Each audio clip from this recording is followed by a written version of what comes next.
নেত্রকোনার পূর্বদলায় জমি নিয়ে বিরোধের জেরে চান মিয়া হত্যার মূল আসামিদের গ্রেপ্তারের দাবিতে বিক্ষোভ ও মানববন্ধন করেছে স্বজন ও এলাকাবাসী। সোমবার দুপুরে উপজেলার জালশুকা মনারকান্দি রেলক্রসিং এলাকায় এই কর্মসূচি অনুষ্ঠিত হয়।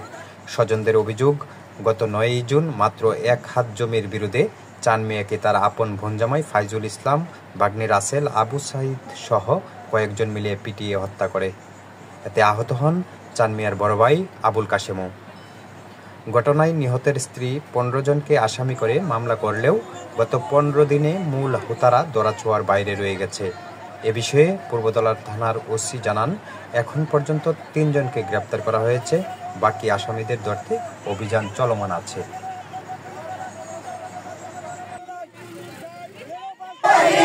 আমার ভাই কবরে